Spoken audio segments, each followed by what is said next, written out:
नमस्कार, मी गीताली विनायक मंदाकिनी. मिळून साऱ्या जणी मासिकाची मी संपादक आहे.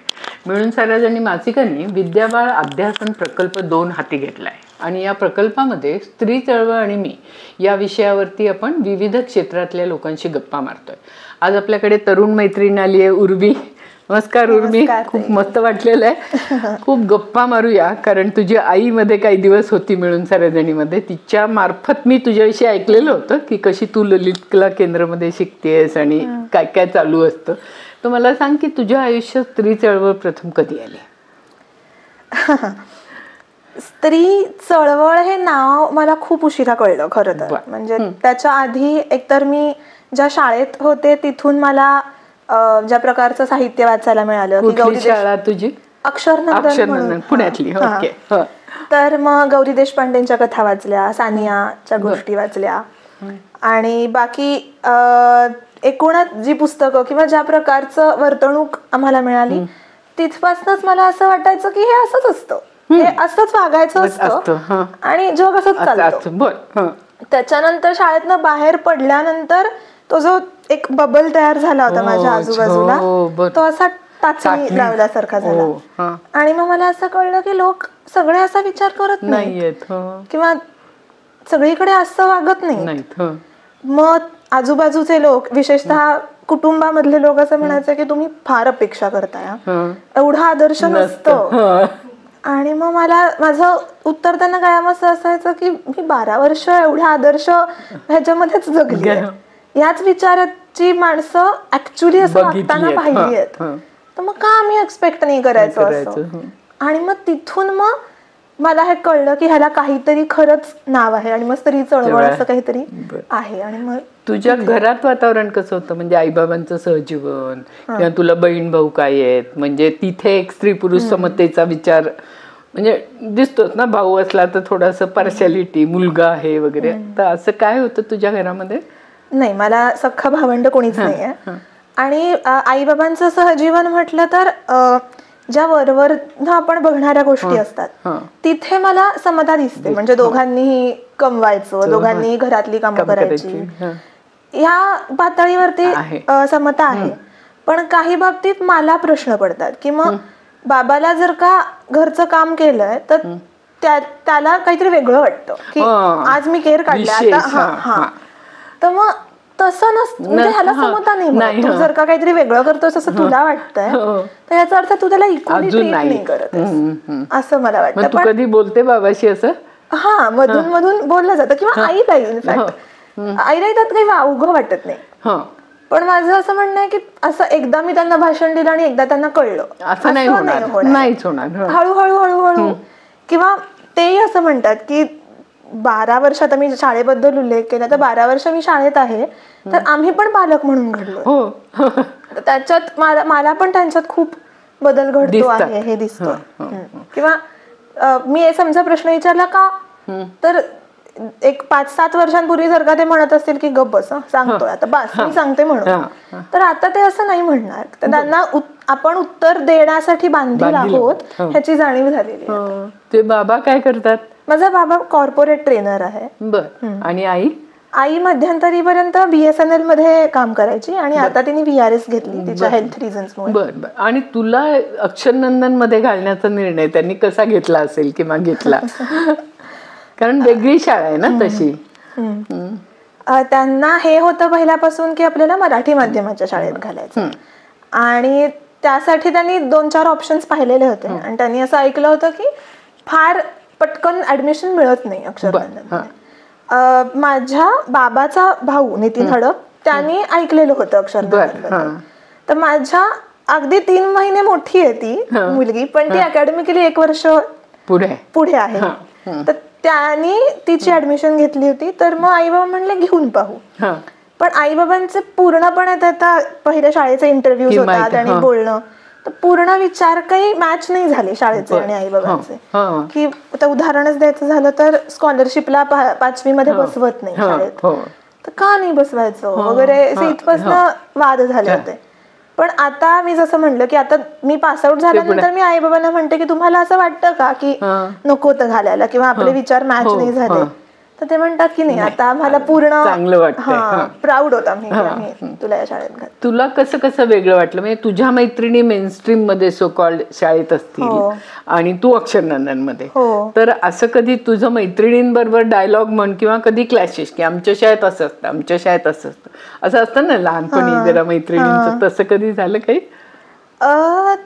पहिले तर असं व्हायचं की म्हणजे ती संकल्पनाच माझ्या मित्रमैत्रिणींना कळायचीच नाही की आठवड्यातनं 2च दिवस युनिफॉर्म आणि मग तुम्ही मुलं जसे घालतात तेच घालतात युनिफॉर्म कपडे, किंवा असं नाहीये का सगळ्यांचा सेम शूज नाहीये, तुमच्या घरी जे चपला जे सॅन्डल्स आहेत ते घालून या, असं म्हणजे काही शिस्तच नाही का.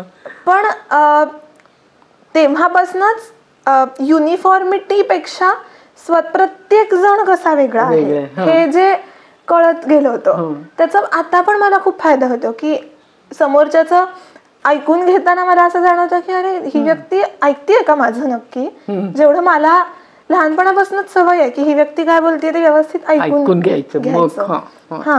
आणि हे पुन्हा मुलं दोन्ही ह्याच्यामध्ये हा मला बरेचदा जाणवतो. आणि तेच की जे बदल होते आता सुट्ट्या नसायच्या किंवा काम, आम्हाला स्वयंपाककृती असायची, आम्हाला टॉयलेट स्वच्छ करा असायचं, आणि हे आजकाल जसे आम्हाला शाळेत व्होकेशनल कोर्सेस आहेत असं जे एक वेगळं ट्रीटमेंट त्याला असायची तशी आम्हाला कधी दिलीच नाही. तो शाळेच्याच अभ्यासक्रमाचा भाग असायचा.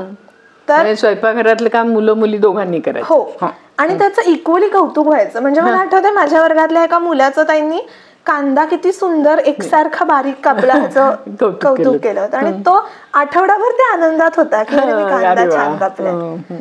तर या छोट्या छोट्या गोष्टी मला असं वाटतं मॅटर करतात आणि तिथून आपण घडत असतो. पण मग शाळेत काहीतरी शिकवतायत आणि घरीत काहीतरी वेगळंच दिसतंय, असं कधी झालं का? मग तेव्हा तू कधी बोललीस का की नाही पण आम्हाला शाळेत असं सांगितलंय?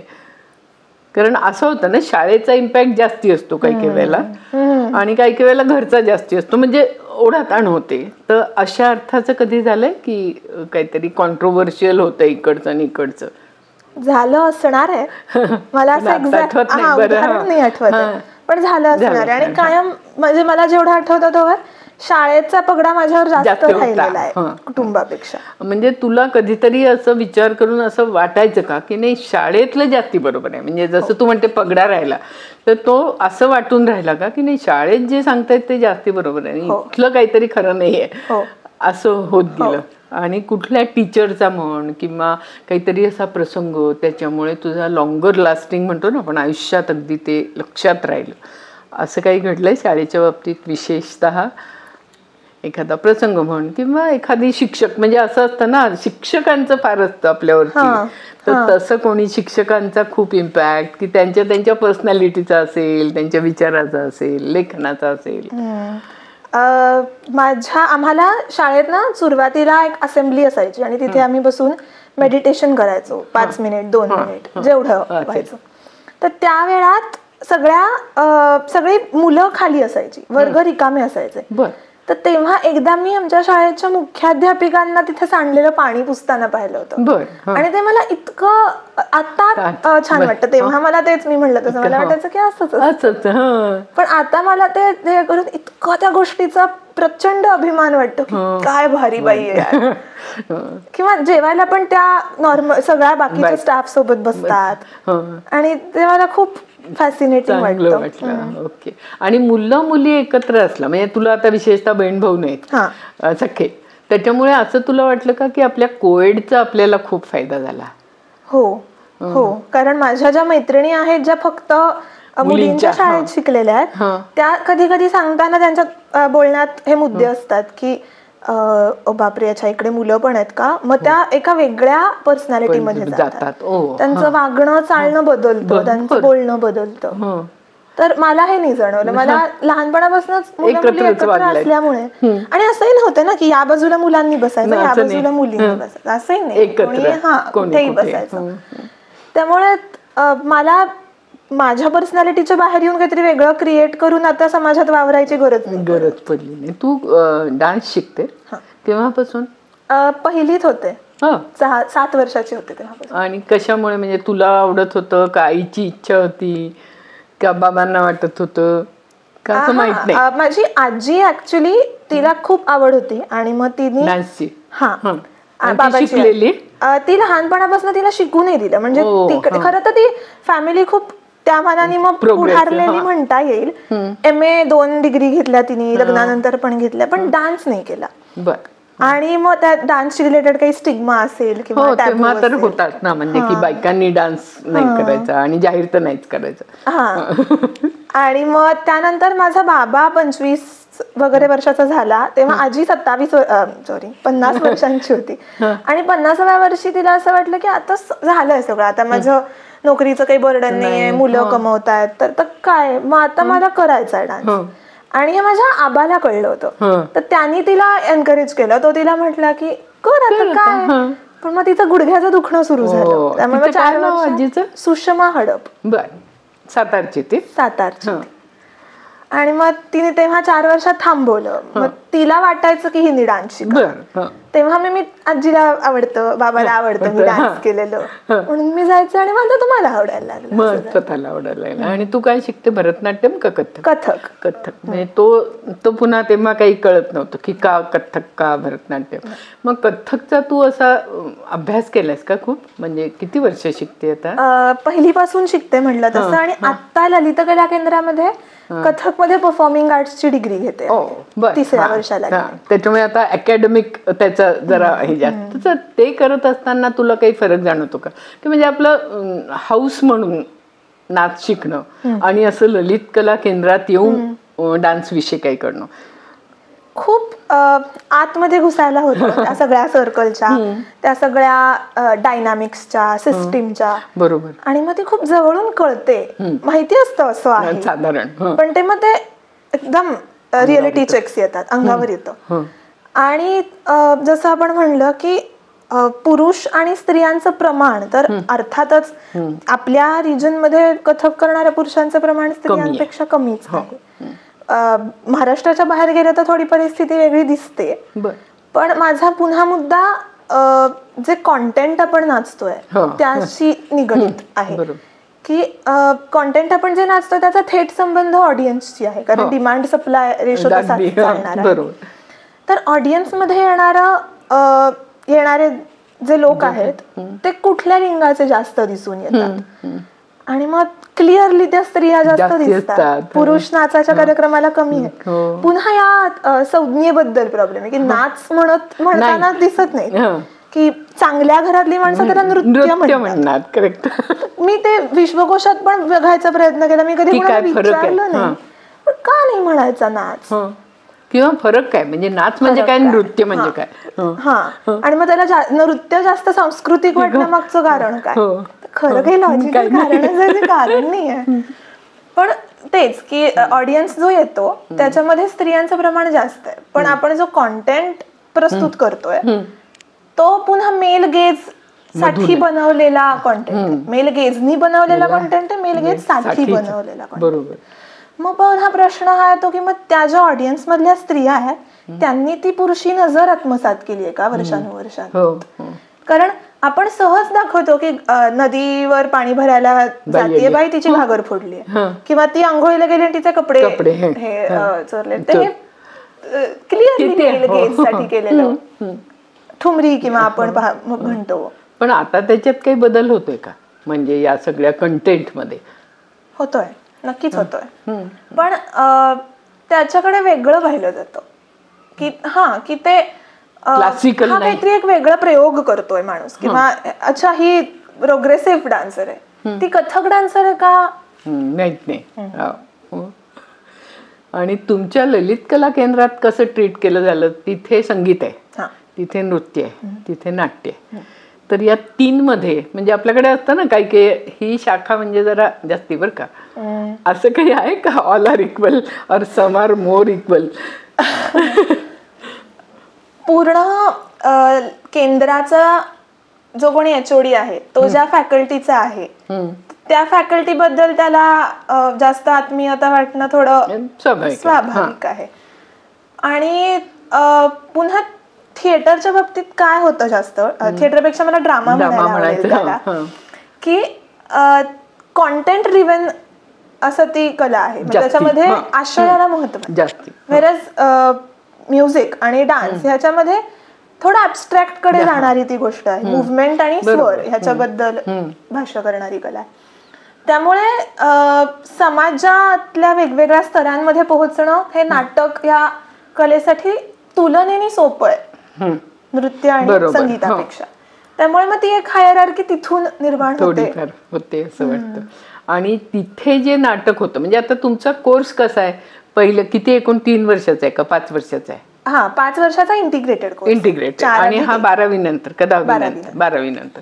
तर तिथे एकतर बऱ्याच प्रमाणावरती ग्रामीण भागातली मुलं मुली येतात असं अजूनही आहे का? आणि मग तिथे तुला असा काही फरक जाणवतो म्हणजे स्वतःला तुलाच आणि त्यांना सुद्धा स्वतः म्हणजे काही काही वेळेला असं जे म्हटलं जातं ना की पुणेरी लोक ग्रामीण यांना जरा कमी लेखून थोडं सुरुवातीला त्यांना त्रास होतो या सगळ्याचा आणि मग ते अर्थातच हुशार असतात त्यामुळे वरती येतात वगैरे. तर तसं तुला कधी जाणवलंय की म्हणजे स्वतःच्या बाबतीत झालं कधीतरी चुकून किंवा कोणीतरी करतंय आणि मग तुला वाटतं की नाही हे खूप चूक आहे असं नाही करायला पाहिजे असं कधी होतं? काय आहे ह्या 3 स्ट्रीम्स मध्ये म्हणलं तर थिएटर आणि म्युझिक ही पुण्याच्या बाहेर न येणारी ग्रामीण भागात येणारी संख्या जास्त आहे. मुलग्यांचं प्रमाण जास्त आहे. नृत्यामध्ये मुलांचं प्रमाण मुलग्यांचं प्रमाण कमीच आहे. आणि पुन्हा ज्या मुली आहेत त्या मोस्ट ऑफ द मुली या पुण्यातल्या आणि काय त्याची अनेक कारणं असू शकतात. कदाचित नृत्याची डिमांडच आर्थिकदृष्ट्या वेगळी आहे पण त्या सगळ्या आर्थिकदृष्ट्या वर्गदृष्ट्या एका स्तरातल्या आहेत. आणि पुन्हा त्याचा रेशो पाहिला म्हणजे गेली 10 वर्षांचा एक रेशो पाहिला तर त्या ललितमधनं पास आउट होतात. त्याचा एक ट्रेंड तयार झाला आणि मग त्या लग्न करतात आणि मग त्या क्लासेस घेतात डान्स. ते तिथे थांबतो तो प्रवाह. तर मग तिथे मला कुठेतरी प्रॉब्लेम वाटतो की मग त्यामुळे मग ती हायरार्की आपण जी मगाशी बोललो त्यामुळे आहे का? समाजात तुम्हाला घुसता येत नाहीये हे त्यामुळे आहे का? प्रायोगिकता आपण नेहमी म्हणतो की डान्सच्या बाबतीत प्रायोगिकता कमी आहे. तिथं येते का? म्युझिकच्या बाबतीत होताना दिसते प्रायोगिकता. म्युझिकच्या बाबतीत प्रश्न असा आहे की एक आपण actual 2 classical semi classical non classical असे हेच आहेत. आणि म्युझिक मध्ये पुन्हा कॉन्टेंटचा फार कधी विचार होत नाही. एकतर अगदीच सिनेसंगीत सुगम संगीत याचं आहे नाहीतर शास्त्रीय संगीतामध्ये कॉन्टेंट पेक्षा त्या अमूर्ततेला जास्त महत्व आहे. तुमची इंटरॅक्शन होते म्हणजे नृत्य विभाग संगीत नाट्य असं? पहिले 2 वर्ष आम्हाला विषय एकत्र शिकवले जातात आणि मग त्या कलेच्या अनुषंगाने आपापल्या समाजशास्त्र मानसशास्त्र फिलॉसॉफी मीडिया हे विषय कॉमन असतात. हे ऍस्पेक्ट्स आम्हाला स्पर्श करता येतो. त्यामुळे तिथे एक तर देवाणघेवाणी होते कारण आम्ही एकत्र बसलेलो असतो शिकायला. पण पुन्हा जसं तुम्ही म्हणलात की पुण्याची माणसं बाहेरच्या गावात भाषेमुळे असे फरक पडतो, रीतींमुळे फरक पडतो, अटायर मध्ये फरक पडतो. तर ही आपल्यापेक्षा कोणीतरी वेगळी आहे. मग तो नुसती पुण्याची लोक आणि नुसती पुण्याबाहेरची लोक असा फरक न राहता पुण्याची लोक आणि डान्सची लोक हे एक झाल्यामुळे डान्सची लोक आणि बाकीची लोक असंही दिसून येतं. बर. आणि मग त्याच्यातल्या ग्रामीण यांच्या मधला मित्रमैत्रिणी असणं तुझ्या आणि तुझ्या असं लक्षात येणं की खरं म्हणजे टॅलेंट कितीतरी आहे यांचं पण नाही म्हणजे आजवरच्या पार्श्वभूमीमुळे एक्सपोजर कमी असल्यामुळे हे नाही मिळालं. मग त्यांना सपोर्टची गरज असणं मग त्यांना सपोर्ट टीचर्सनी करणं किंवा तुमच्यातली काही मुलं असतात ना काही सेन्सिटिव्ह असतात की ज्यांना असं होताना दिसतं का असं नाही दिसत फारसं? फॅकल्टीकडनं दिसतं अगदीच प्रयत्न करताना. स्टुडंट्स कडनं मला तो रॅपो जरा कमी वाटतो. मी ऐकते ह्यांच्या गोष्टी तर ते अनइमॅजिनेबली वेगळ्या बॅकग्राऊंड मधून आलेली खूप वेगळ्या प्रकारचे अनुभव त्यांच्या वाट्याला आलेले असतात. आपल्याला माहितीच नसतं दुःख म्हणजे काय असं काहीतरी ते समोर आणून ठेवतात आणि मग आपल्याला एकदम कोणच आहे मी असं एक फील येतो. आणि त्या सगळ्या एक्सपिरियन्सचा त्यांना नाटक या क्षेत्रात खूप उपयोग होतो का? कारण असं आता बऱ्यापैकी दिसतंय ना की ग्रामीण भागातून आलेली मुलं बऱ्यापैकी पुढे जात आहेत प्रायोगिक हे करण्यामध्ये. तर तसं तुझं नाटकाशी किती म्हणजे तू आता घेतलंयस नृत्य, पण असं आहे का की खरं तर नाट्य जास्ती जवळचं पण वाटतंय? म्हणजे असं होतं ना की सगळंच आवडतंय पण आता काहीतरी एक घ्यायचंय म्हणून तू समजा नृत्य घेतलंय का, तुला नाही नाटक आवडत? नाटकाकडे माझा रंगमंचाच्या दृष्टीने फार काही बाजूनी फार भूमिका नाहीये, पण मी पाहते खूप नाटक, बघायला खूप आवडतं. आणि महत्वाचं आहे. आणि मी डान्स ही स्ट्रीम निवडण्यामागचं कारण हे होतं की ऍक्च्युली मला हा कोर्स पुढे झाला की पुढे फिल्म मेकिंग शिकायचं असं माझा मानस आहे. तर मग मला बरेच लोक म्हणतात की मग खरं फिल्म मेकिंग शिकायचं असेल तर मग तू नाटक घ्यायला पाहिजे. ते सुद्धा मला खटकतं की फिल्मच्या पहिली पायरी नाटक आहे का? दोन वेगळ्या कला आहेत, एकतर माध्यम वेगळी आहेत दोन. आणि पुन्हा माझा त्यामागचा विचार असा होता की जसं मी म्हणले की गेली एक पहिलीपासून मी शिकते आहे नृत्य, तर माझा प्रात्यक्षिकाचा बऱ्यापैकी सिलेबस पूर्ण असेल तर मला वेगळ्या फिल्म्सना आणि मग काय समाजामध्ये त्याचं स्थान काय आहे हे बघायला जास्त वेळ आणि एनर्जी वाचवता येईल. बरोबर. ते जे सायकोलॉजी फिलॉसॉफी असं जे तोंड ओळख झाली असं, तर त्याच्यातला कुठला तुला एखादा विषय जास्ती आवडतो असं आहे का? की उदाहरणार्थ मानसशास्त्र खूप आवडतं कारण म्हणजे समाजाला समजून घ्यायला किंवा समोरच्या माणसाला समजून घ्यायला त्याचा फायदा होईल असं वाटतं, किंवा फिलॉसॉफीनी आपलं आयुष्य जास्ती थोडं प्रगल्भ विचार करू शकू असं वाटतं का? असा काही तू फार नाही विचार केला की जेवढं होतं तितकं ते विषय? नाही होतो ना, फरक पडतो, फायदा होतो. फक्त काय होतं, आमचा मेन विषय कला असल्या कारणाने कलेच्या अनुषंगाने हे सगळ्यांची ओळख आम्हाला होते, ती तेवढीच मर्यादित राहते. तर फिलॉसॉफी वगैरे थिओरिटिकल लेवलला तेवढंच तिथेच थांबतं ते. तर पुन्हा प्रत्येक विषय तेवढ्या खोलात जाऊन करणं शक्य नाही, आम्ही त्या विषयाचे स्टुडंट नाही आहोत. मला स्वतःला समाजशास्त्राबद्दल असं वाटलं की त्या लेक्चर्सनी मला असं बोट ठेवून नाही सांगता येणार की काय दिलं, काय फरक पडला, पण पडला. आणि वेगळं काहीतरी मी वेगळी आहे आता, की लेक्चर्स अटेंड करण्याच्या आधीची मी आणि नंतरची. किंवा भाषा सुद्धा फॉर दॅट मॅटर. आम्हाला मराठी जरी विषय असला तरी आमच्या मराठीच्या प्रोफेसरनी आम्हाला कधीच हा पहिला उकार आहे, हा दुसरा उकार आहे, हे काही नाही. वेगवेगळ्या साहित्याची ओळख करून दिली, कविता म्हणजे काय सांगितलं. तर त्याची जास्त गरज आहे असं मला वाटतं समजून घ्यायची. स्वतःला कविता होतात का किंवा काही लेखन केलंस का? कविता करते मी, पण मला अजून कोणीतरी ती वाचावी तर त्या तिथे मी वल्नरेबल पोझिशनला असते. स्वतःच्या एक्सप्रेशन. पण असं केव्हा म्हणजे असं तुला काहीतरी झालं की कविता होते का? आपोआप आतून सुचतं का? काहीतरी विषय असतो मग मनात घोळत असतं? आपोआप नाही आतून सुचत, काहीतरी घडावं लागतं, त्याच्यासाठी आपल्याला काहीतरी रिॲक्ट करायला लागतं आणि मग त्याचा विचार करायला लागतो की आपण काय करतोय, कुठे आहोत या सगळ्या सिच्युएशन मध्ये. आणि मग अर्थातच ती भावना असते पहिले, तो विचार नसतो, पण मग नंतर ते शब्दात यायला लागतं आणि मग ते आपलं नाही राहत पूर्ण. मग ते बाळ जन्माला येतं आणि ते वेगळं राहतं असं. पण मग ते एखादी कविता असं तुला म्हणता येईल का की हा विषय होता, ही कविता अशी झाली, मग असं खूप आवडली, किंवा ही आवडलीच नाही, म्हणजे इतका मी विचार केला, म्हणजे विषय इतका हृदयाला भिडला होता पण तो शब्दातून येईना, असं होतं ना काही वेळेला. काही वेळेला विषय खूप जवळचा असतो पण त्याच्यात आपण इतकं गुंततो किंवा इतका तो कॉम्प्लेक्स विषय असतो की तो शब्दात नाही होत शेवटी. पण एखादा विषय असा चटकन येतो पटकन कविता होते, असं काही तुला सांगायला आवडेल का? म्हणजे तू जसं म्हणाली की वल्नरेबल वाटतं तसं तुला सांगायचं नसलं सांगू नको, पण जर वाटलं की एखादा निदान कवितेचा विषय सांगावा, कवितेच्या 2 ओळी सांगाव्या तर आम्हाला ऐकायला आवडेल. माझ्या कवितांच्या बाबतीत मला बरेचदा असं वाटतं की खूप काहीतरी मला बोचलंय, खूप काहीतरी जाणवलंय आजूबाजूचं, तर मी ते कवितेत नाही आणत. तर मी त्याच्यावरती मी बोलते लोकांशी, मी त्याच्याबद्दल काय लिहिते डायरी सारखं वगैरे. पण मग कवितेच्या बाबतीत मला माझ्या कविता फार आवडत नाहीत आणि अजिबातच वाईट आहेत असंही वाटत नाही. त्या जस्ट अभिव्यक्तीपुरत्या आहेत आणि तेवढ्याच ठेवून द्याव्यात डायरीमध्ये, कुठे आहे लोकांना सांगू नये असं तुला.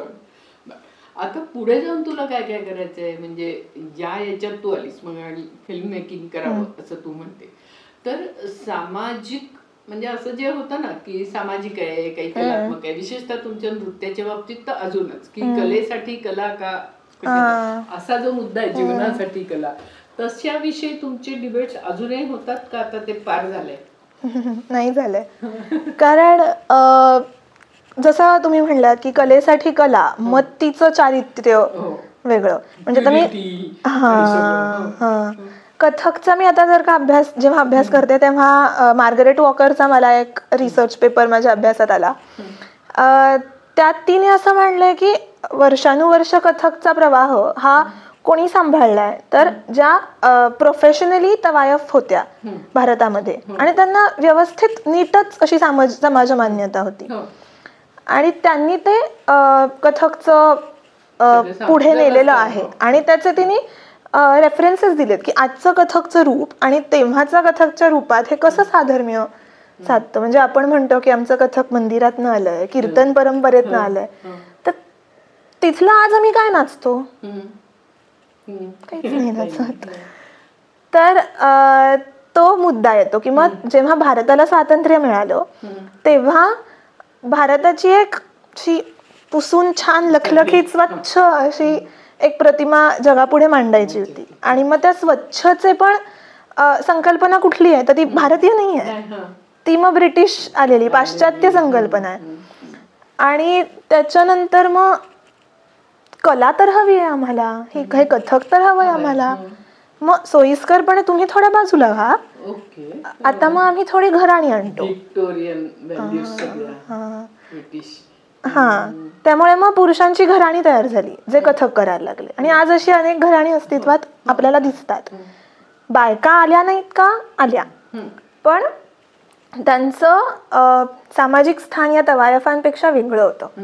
त्या एका वेगळ्या सामाजिक म्हणजे सोशल स्टेटस त्यांचं स्वतःचं नव्हतं, ते सोशल स्टेटस असणाऱ्या कुटुंबाचा त्या एक भाग असायच्या. त्यांचा वर्ग वेगळा होता आणि आर्थिक हे वेगळं होतं. त्यामुळे त्यांना पैसे कमवायची गरज नव्हती आणि त्यामुळे त्या सर्रास म्हणायला लागल्या की आम्ही नाचतो पण आम्ही पैसे नाही कमवत आणि म्हणून आमची कला चारित्र्यवान आहे. तर तिथे मग तो प्रॉब्लेम सुरू झाला.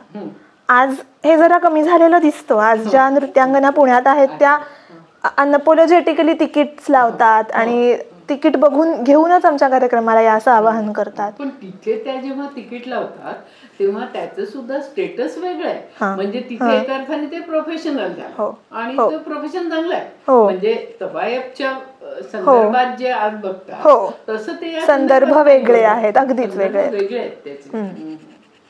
त्याच्यामुळे या सगळ्या याच्यामध्ये तुला शेवटी प्रोफेशनल डान्सर व्हायचं आहे का तुला काहीतरी वेगळं करायचं? जसं मी म्हणलं की आता ह्याच्या पुढे मला फिल्म मेकिंग शिकायचंय. त्यामुळे डान्स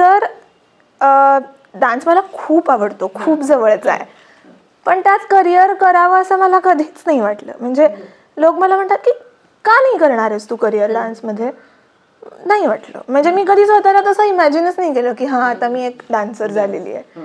मला कल्पनाच होत नाही त्याची. त्यामुळे प्रोफेशनल डान्सर हा मुद्दा थोडा लांब आहे. आणि जसं मी पुन्हा मगाशी म्हणले की कॉन्टेंट ड्रिव्हन काहीतरी असेल तर ते जास्त मला खेचतो स्वतःपाशी. त्यामुळे साहित्य मला खेचतो, नाटक मला खेचतो, सिनेमा मला खेचतो. तर त्याची सांगड घालून मला काय निरीक्षणं सापडतात आजूबाजूची, काय दिसतंय, मला काय म्हणायचंय, विषय हा असं जे आहे ते मला फिल्म मधनं जास्त येईल असं वाटतंय. आणि सिनेमा माणसाच्याही आता खूप जवळचं माध्यम झालेलं आहे. पण मग एकीकडे खरं नाटक हे माध्यम जास्ती जिवंत आहे ना, असं सुद्धा आहे आणि सिनेमा हा वेगळ्या प्रकारचा माध्यम आहे. तर या सगळ्या माध्यमामध्ये म्हणजे फिल्म ऍप्रिसिएशनच्या कोर्स विषयी असेल किंवा सिनेमामधून येणारा कंटेंट काय आहे, तिथे समाजाचं चित्र कसं दिसतंय, आणि ते आपण जसं म्हणतो बिंब प्रतिबिंब सारखं असतं, समाजात असतं ते सिनेमात येतं, सिनेमातलं दोन्ही बाजूंनी असतं. तर तसं तू सिनेमाचा म्हणजे आता जायचं म्हणून म्हणते मी तुला की त्या क्षेत्रात जायचं असं म्हटल्यानंतर तू सिनेमाचा अभ्यास किती केलायस किंवा तो किती करणं गरजेचं आहे असं तुला वाटतंय? सिनेमा एकतर माझं तक्रार म्हणता येईल ही की ही आहे की लहानपणापासून आपल्याला सिनेमा कसा बघायचा हेच माहित नसतं, शिकवलेलं नसतं. पाठ्यपुस्तकात का होईना कविता कशी वाचायची माहिती असतं, काहीतरी क्लू असतो, चित्र आपण काढत असतो स्वतः लहानपणापासून, ते हळूहळू लांब जातं ओघाने, पण निदान त्या प्रोसेसचा आपण भाग असतो, थोडंफार गाणं शिकलेलो असतो. सिनेमाचा काहीच संबंध नसतो, जे दाखवतायत आई बाबा ते बघा. हा, मग त्यातलं बघायचं काय, म्हणजे गोष्ट बघायची तर गोष्टच बघायची असेल तर मग मी कथाच वाचीन ना. मला त्या अनुभवाच्या जवळ जाता येतंय का सिनेमा बघताना, त्याच्या किती इंटिमेट मध्ये मी रिजन मध्ये मी आहे आणि ते माझ्यातलं काय उद्युक्त करतंय. मग डायलॉग भारी होता सिनेमाचा, तो ठीक आहे, मग डायलॉग वाचू पण शकते मी. ऑडिओ व्हिज्युअल माध्यम म्हणतो ना आपण सिनेमाला, तर ते काय जागृत करतंय माझ्यातलं, इथे सिनेमा आहे असं मला वाटतं. मग आत्ताचा एकूण सिनेमाचा प्रवास म्हणजे मी मगाशी जसं म्हणते तसा अभ्यासाविषयी बोलते मी, तुझ्या सिनेमाच्या अभ्यासाविषयी, की त्याच्याविषयी तू असा काही विचार केला का की गेल्या 50 वर्षात किंवा समज अगदी 20-25 वर्षात की असा सिनेमा म्हणजे तुलाही सिनेमा 10 वर्षात बदलताना दिसू शकतो ना, तुझ्या वाढीच्या वयामध्ये एक होता आता वेगळा आहे आणि त्याचा इम्पॅक्ट कसा होतो, तर असं तुला काही जाणवतं की सिनेमाचा इम्पॅक्ट प्रचंड होतो असं वाटतं का? असं काही नसतं, सिनेमा खूप समाजाच्या जवळ जाऊ शकतो आणि त्यामुळे त्यात बघतात खूप लोक सिनेमा, म्हणजे आता वाचन कमी झालंय पण सिनेमा खूप बघतात. सो तो एक मुद्दा आहे. मेन स्ट्रीम सिनेमाबद्दल भाष्य करायचं झालं तर तिथे ज्या मेल गेज बद्दल मी बोलत होते तिथे बाईच्या नजरेची खूप गरज आहे. मग ती पुरुषाने केलेली असू दे बाईने केलेली असू दे, त्या नजरेची गरज आहे तिथे. पण ती येते असं वाटतंय. हो, हळूहळू येते. हो, पण त्याचसोबत जी मेल गेज आहे ती मागे पडून ही येते का तर नाही, त्या दोन्ही एकत्रच चालल्यात. मग पुन्हा एक कन्फ्युजन की मग हे बघायचं ह्यातलं घ्यायचं का त्यातलं घ्यायचं, असं ते कन्फ्युजन तयार झालेलं आहे. एक पॅरेलल दुसरा स्ट्रीम जाणारी सिनेमाची आहे, पण मग ती कुठल्यापर्यंतच मर्यादित आहे, ती पोहोचतीये का सगळ्या लोकांपर्यंत, हा प्रश्न आहे. त्याच्यामुळे हे सगळं जेव्हा आपण माध्यमांविषयी बोलतो तेव्हा आत्ताचं जे समाज माध्यम आलेलं आहे गेल्या 10-1 वर्षात ज्याचा जास्ती हे झालेलं आहे त्याच्याविषयी तुला काय वाटतं, त्याच्यात तू किती ऍक्टिव्ह आहेस? समाज माध्यमामध्ये पब्लिकली मी फार पोस्टिंग्स वगैरे करत नाही, जे आहे ते प्रायव्हेट आहे. ज्या लोकांना फॉलो करते त्यांचं वाचते, बघते, ऐकते असं आहे. जे काही समाजात चाललंय त्याचं एक्झॅक्ट आरसा असावा असं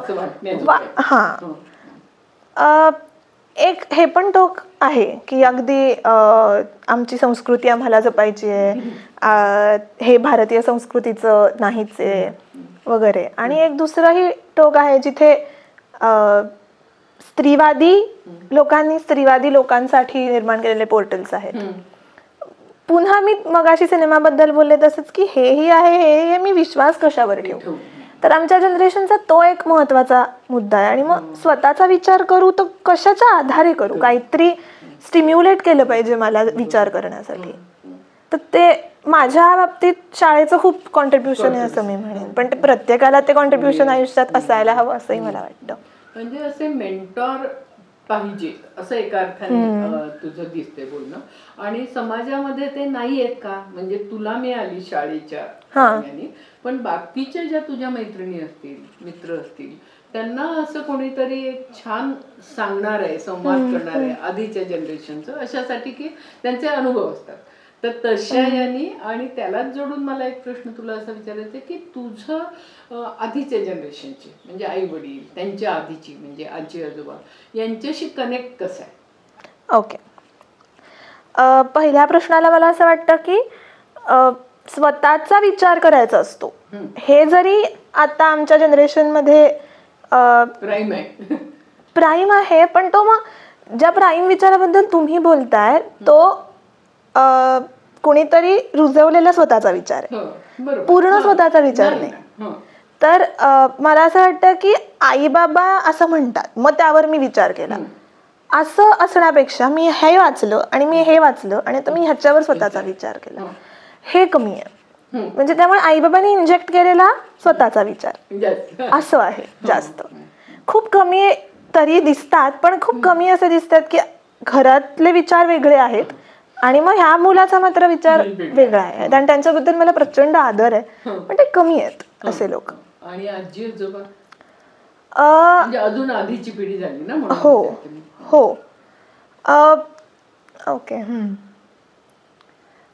आजी आजोबा आई बाबा ह्या दोन ट्रान्झिशन मध्ये जेवढा फरक नव्हता तेवढा आई बाबा आणि आम्ही हा फरक आहे. आम्हाला प्रश्न विचारायला आवडतायत, आम्हाला उत्तरं हवी आहेत, त्याशिवाय आम्हाला पटत नाही आहेत गोष्टी. पण मग आम्ही आज उठून जर का मी आजोबांना म्हणलं की नाही मी हे असंच करणार आहे, का उत्तर द्या, तर त्यांना ते सहन नाही होणार आहे. सो ते जे सामंजस्य असायला हवं की हो बदल करायचा आहे, या इथेही करायचा इथेही करायचा आहे, पण तो ग्रॅज्युअली होणार आहे. तो काही असा मी आज म्हणलं आणि यांनी आज बदललं असं एक्सपेक्ट करणं चुकीचं आहे. आणि ते समाजाच्या सगळ्या स्तरांमधनं. सो ते खूप आमची जनरेशन आमच्या पुढची जनरेशन इथे रुजणार आहे. आधीच्या जनरेशन मध्ये रुजू नाही शकत, त्यांचा वृक्ष ऑलरेडी मोठा आहे. तर तिथे फक्त थोडासा कॉन्ट्रीब्युशन तुम्हाला करता येईल.